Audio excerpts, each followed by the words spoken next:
So, brothers and sisters, welcome to this listening to God's word together. Last Saturday, we listened to the gospel and the readings of Sunday, and we reflected over it. And I hope that this word you kept in your heart till today. We read in the gospel that Mary kept the word in her heart and pondered over it, and the word became flesh in her. So this word that we keep in our heart and ponder over will fill us with the love for Jesus and love for one another. He will transform us. Today we will listen to the readings of tomorrow's Mass, tomorrow's Eucharist. And this word will keep in our heart till Saturday. So I invite you to listen. A reading from the second letter of St. Paul to the Corinthians. Brethren, I wish you would bear with me in a little foolishness. Do bear with me, for I feel a divine jealousy for you, since I betroth you to one husband, to present you as a pure virgin to Christ. But I am afraid that as the serpent deceived Eve by his cunning, your thoughts will be led astray from a sincere and pure devotion to Christ. For if someone comes and proclaims another Jesus than the one we proclaimed, or if you receive a different spirit from the one you received, or if you accept a different gospel from the one you accepted, you put up with it readily enough. Indeed, I consider that I am not in the least inferior to these super apostles. Even if I am unskilled in speaking, I am not so in knowledge. Indeed, in every way we have made this plain to you in all things. Or did I commit a sin in humbling myself so that you might be exalted because I preached God's gospel to you free of charge? I robbed other churches by accepting support from them in order to serve you. And when I was with you and I was in need, I did not burden anyone. For the brothers who came from Macedonia supplied my need. And I refrained and will refrain from burdening you in any way. As the truth of Christ is in me, this boasting of mine will not be silenced in the regions of Achaia. And why? Because I do not love you? God knows I do. The word of the Lord. The Lord be with you. A reading from the Holy Gospel according to St. Matthew. At that time, Jesus said to his disciples, when you pray, do not heap up empty phrases as the Gentiles do, for they think that they will be heard for their many words. Do not be like them, for your Father knows what you need before you ask Him. Pray then like this: Our Father in heaven, hallowed be your name.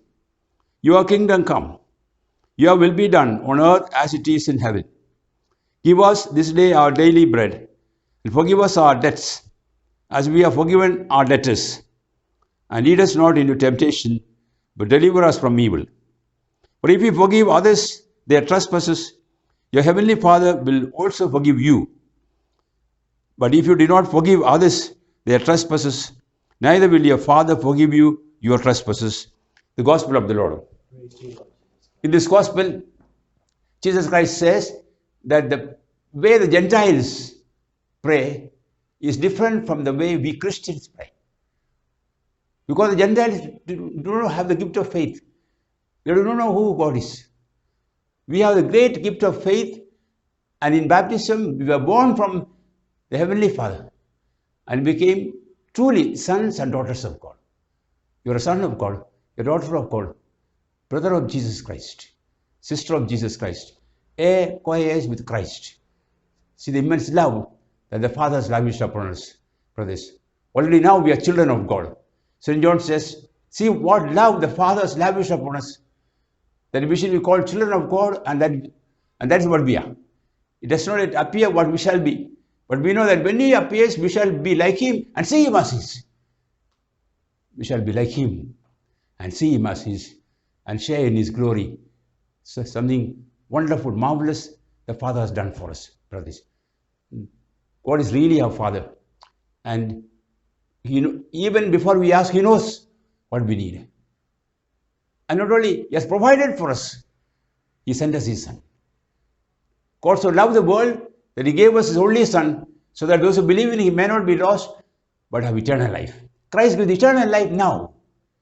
Fullness of life.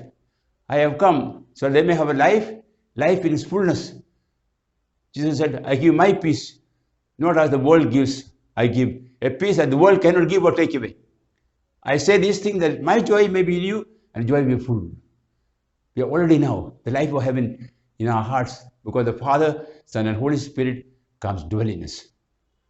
The Father has given us His Son. The Father has given us the Holy Spirit. We read in another passage of the Gospel, what father among you, if his son asks for bread, will give him a stone? If he asks for a fish, will give him a serpent? Or asks for an egg, will give him a scorpion? No father will do such a wicked thing. If evil as you know how to give good gifts to your children, how much more will the Heavenly Father give the Holy Spirit to those who love Him?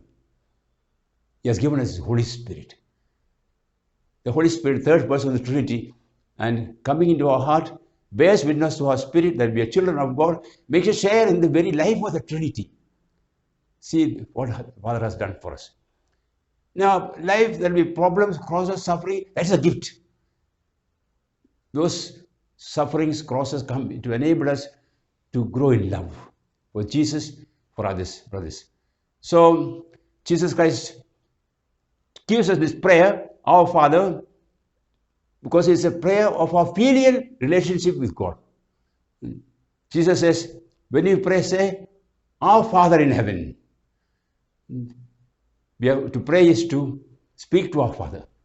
And Jesus says, say, our Father, not my Father in heaven. Give me this day my daily bread. Forgive me my trespasses. No, we don't say like that. Because we pray for the whole world. We say, because Christ has redeemed everyone. And all of us are one body. Our brothers and sisters of Jesus Christ. Brothers. All of us are different earthly fathers, but all the same heavenly Father. All of us same heavenly Father. Think of this. And we have the same life of God within us, and we are brothers and sisters of each other. And when we go to God, we go in the name of all of us together. So when you pray, say, our Father, hallowed be thy name, thy kingdom come, thy will be done on earth as it is in heaven. These three first petitions deal with God. And hallowed be thy name means the person of God may be recognized. The love He has shown us in His Son, the salvation He worked may be accepted by the whole world, all the Gentiles, everyone. Christ died for everyone, brothers. Then He goes on to say, give us this day our daily bread. We don't ask bread for the whole of our life, but every day we receive the bread we need from the hands of God. In this way, Jesus teaches us to live one day at a time, trusting in God. Tomorrow, God will provide for tomorrow. The people of Israel in the desert, they could get manna every day. They had to gather what was needed for the day. Some people are very greedy. They gathered extra, but when they brought it to the house following day, they saw it was filled with worms. Because they did not trust God. They said, God loves you and cares for you and has provided for you. So we ask for daily sustenance for our body and soul. God will look after us. And also the sufferings He allows us to share is a gift. Forgive us our trespasses as we forgive those who trespass against us. Christ on the cross has forgiven all our sins. He carried all our sins. He paid the punishment we deserved and washed away our sins. Forgiveness of sins. So He invites us to the forgiveness that we have received from Him. We must communicate to others. If you don't forgive, your Heavenly Father will not forgive because our heart is full of hatred. The Holy Spirit gives this power, not by our strength, that we can forgive others their offenses because we have been forgiven by the Heavenly Father. Lead us not into temptation, that we ask for protection in time of temptation. All of us are tempted in so many ways because we have three enemies, the world, devil, and the flesh. Constantly they attack us. But Jesus gives us His Holy Spirit in this battle, in this fight, to be faithful to Him. So Jesus invites us, to trust in Him and to say this prayer. But if we forgive others their failings, either Heavenly Father will forgive us.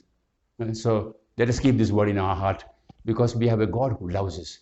Jesus said, look at the birds of the air. They don't sow, they don't reap, but your Father feeds them. Look at the lilies of the field.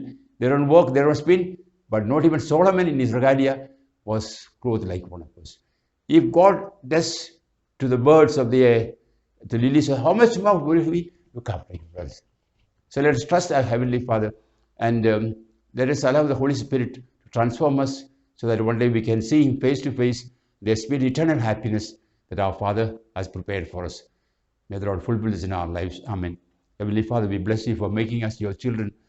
Give us Your Holy Spirit, so that every day we can enter into Your will with love, forgive our brothers and sisters, and serve them, love them as Your Son has loved us. We ask this through Christ our Lord. The Lord be with you. The Almighty God bless you, the Father, the Son, and the Holy Spirit. So, brothers and sisters, very happy to listen to this word, our Father, this prayer that expresses our relationship with the Heavenly Father and with one another. Because we are children of God, we are brothers and sisters of one another. So let us every day bring all the needs of our brothers and sisters and pray for them and live in communion with them. May the Lord accompany you all these days. We will meet again on Saturday, listen to the readings, or Sunday.